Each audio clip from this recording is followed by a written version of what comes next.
I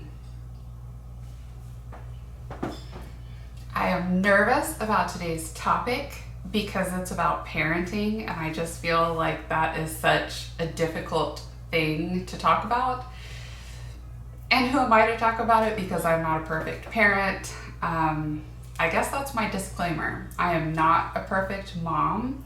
However, I've always tried to get better and better throughout this journey of motherhood that I've been on for 20 years. So today I wanted to tell you guys about the number one thing that has made a very positive impact on my parenting.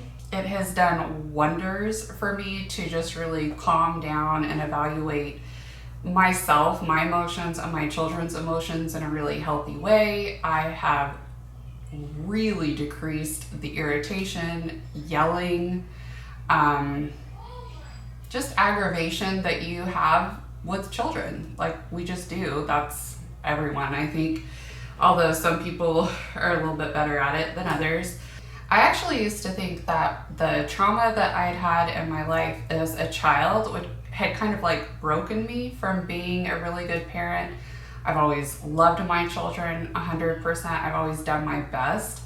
And I think that I did way better than I thought I was doing, but I just beat myself up constantly because I had an idea in my head that, like, as a mom, I needed to be 100% patient and loving all the time, doing the crafts, making the beautiful birthdays. Like, there was so much pressure that I put onto myself.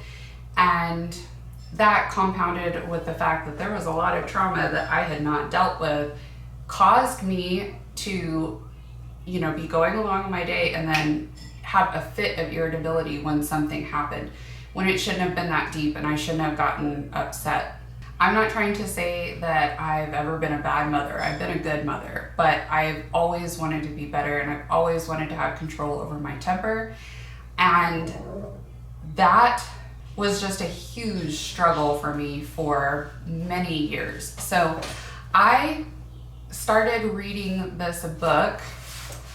This is it. It's called Positive Parenting by Rebecca Eanes. And if you don't have it, you should definitely get it. There are like a million really important nuggets of information in this book that have helped me, and I'm like rereading it now. I reread it all the time. I'll just read a couple of pages here and there. But I just want to talk to you guys about one activity that really completely changed my parenting style and my understanding of my kids, and it has just brought a lot of patience and compassion to me for my children, because I think if we're honest, a lot of people get super aggravated by their kids, and some of that's just normal, but a lot of it is unnecessary, and we could work on that. So this is the tip. If you have any part of you that needs to be a little bit more patient with your kids, this is the thing that will help you. I feel pretty sure. If you don't yell at your kids, or if you don't ever get mad, or you're never irritable, then maybe this is not for you. Okay, so I'm going to tell you a little bit about what the book says, and then I actually found my journal that I wrote down some answers to this for, and I wanted to share that with you too because I just think it's interesting.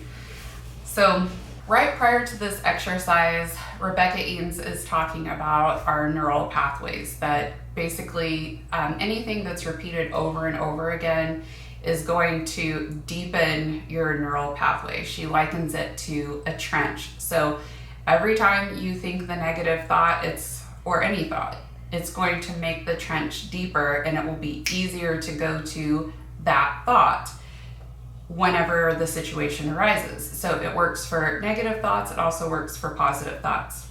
So her whole thing is build new pathways, and she gives you just 4 steps. I really hate doing exercises, especially that require me to think deeply, but this one seemed very essential to me to doing this work of being a better mom. And it wasn't honestly all that hard.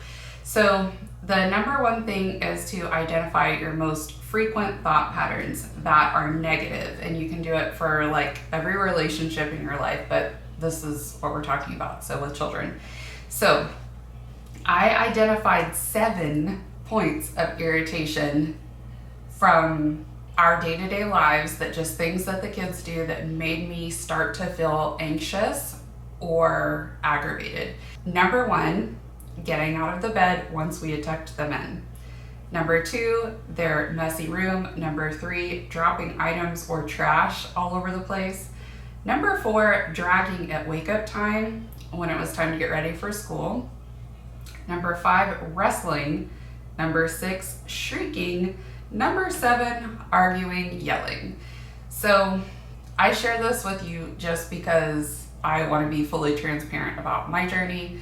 I'm afraid it makes me sound like I'm a terrible mom, but these are just the things that really aggravated me. And it wasn't like I would just blow up every time, but I identified the things that sort of, I feel like we all have like a meter, you know, like there is a certain point at which the top is going to be blown off of my head. And so like each little thing just kind of adds up and adds up. Anyway, neural pathways. The number 2 thing that you do after you've listed out your points of negative thoughts that you have with your kids is you are to jot down your most prevalent negative thoughts and challenge them. Then write correctives to these thoughts. For example, this kid is always pitching some kind of fit. If that's your thought, challenge it. Say, stop. Is she really always pitching a fit? Then establish a corrective and more compassionate thought. My child is really having a hard time with her emotions and needs my help. So when I was thinking about point 2, which was their messy room, I kind of actually ended up combining like messy room and dropping stuff wherever, because it's kind of the same behavior, I felt like. So my thought was, they're always making a mess. They never pick up. So challenging that, they do pick up sometimes and they're not always making a mess. And then what's the corrective? So the corrective was, these kids don't know the home for everything that they own. And also, these kids have too much stuff. They need my help to clarify for them where things go, and also to go ahead and take some stuff out of their room that they no longer use or that we can donate, so that they don't have as much stuff to manage. So the third step, after you've figured out the irritations and then after you have figured out the thought, challenged it, and corrected it, the third thing that you need to do is to work on stopping your negative thought mid-thought every single time, and then replace it with the corrective thought that you've written down. If you will do this every single solitary time, you will actually pretty quickly find yourself not having that immediate, why are they so messy thought. It just stops. And instead you evaluate it differently. Your brain's like, oh, have we gotten to a point where we need to reorganize again? I see that they're leaving stuff out all the time. What's going on here? And you are starting to correct it instead of always accusing them. So for the messy room point, I said, no one enjoys living in a messy surrounding. Make sure they know where the home is for all their things. Realize they need training, and without it will not successfully go to their room and clean. So I need to be in there for a while, instructing and helping a little. Stay consistent with putting away things that they leave out. And then here's something Rebecca didn't talk about at this juncture, but it struck me all the time, and it strikes me all the time when I see parents who their child is pitching a fit or yelling, and then the adult starts yelling at them not to yell. Like, we really need to figure out where we're being hypocrites and where we're just getting irritated because they're copying our behavior. So under my little journal entry, I said, understand that it's hypocritical and futile to try to get them to be neat when everything in the house is jumbled and messy. So the fourth and last point of this exercise is to just be transparent with your child, or if you're using this for a different relationship with that person, and ask them, she says, ask, how are you doing with your thoughts today? What are you struggling with? How can I help? Offer support and accept support. I think that that's a really big deal. A lot of us try to pretend like we're perfect parents to our kids. It's very hard to say you're sorry to a child, at least for me it is. But honestly, that is the greatest way to help them learn, is to let them know, mommy messed up. This is what I did. Would you please forgive me? This is what we're going to do in the future. And even allowing them to be part of the whole process. Like I told my kids when this started, if you're new to my channel, I didn't even introduce myself. Hello, I'm Sarah. If you're new to my channel, I have a 20-year-old daughter, I have a 9-year-old daughter, and an 8-year-old son. And when this started, the littles were pretty small. And so, but I told them, and I told Abigail, mommy's not gonna yell anymore. And I am giving you guys the freedom, if I yell, or if I'm just being irritated at you, you can tell me, Mom, in a respectful way, you are yelling, would you please stop? You guys might not want to do that with your kids, but I felt like it was the thing to do for me, because I needed that accountability. There is nothing that will stop me in my steps faster than someone calling me on my step. So I gave them that ability to communicate with me in that way, because if you read further into the book, she talks a lot about treating your child with the respect that you want them to treat you. And so that just all seemed to make sense for me. And you would be astonished how gentle they were about it. Like if I was upset and going on, just their sweet little voices very nicely saying, Mom, are you upset? That really, it was like a sucker punch, but it also just helped me as I went along this path. But regarding number 5 and 6 on my list, which are wrestling and shrieking, I did not realize until I did this, and I was trying to figure out, like, why is this so annoying to me? Like, every child wrestles and shrieks. Like, it is not a big deal. And I was beating myself up, which I had always done. But then I did this exercise and I realized that wrestling and shrieking triggers something in me. I have been held down a lot. I have been struggling for my life. I have like shrieked and shrieked and shrieked and shrieked. And to me, it signals helplessness. And there's like a fury that comes up. It has nothing to do with my kids. But until I realized that that was what's going on, I could not even correct that subconscious thought. You know what I mean? So one of the biggest things that I learned in this exercise, because I kind of went in depth. I didn't just write out the irritation and then the negative thought and then the challenge and then the corrective. I also wrote down like what it would look like to see what they were struggling with and meet them so that they didn't struggle with that thing. So I kind of went deep into it. The little thing that I added to this 4-step process that I think really made a big difference too was just to see the thing that irritated you about what your kids are doing and then figure out why are they doing that. For instance, dragging about getting ready for school and waking up. As I was thinking about this, it irritated me every day. There was like a struggle to get up and get moving, and I always felt like we were running late. That was very irritating. And I started to wonder, like, why are they doing that though? Because kids don't like to be yelled at. Kids don't want you to be irritated with them.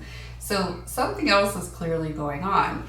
And one, I recognized that there were some hard things going on at school, and that made me more intentional about talking about those things throughout the day so that they didn't have all of these emotions that were like kind of seething at the surface in the morning when they were getting ready.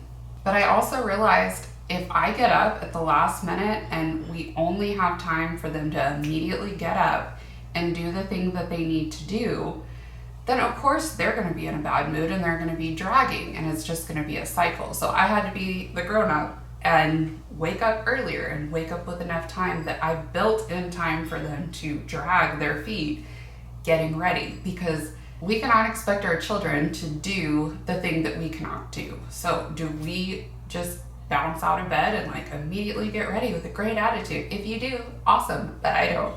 And so I just had to realize that and be like, why would I expect them to just hop right out of bed and start getting ready? No.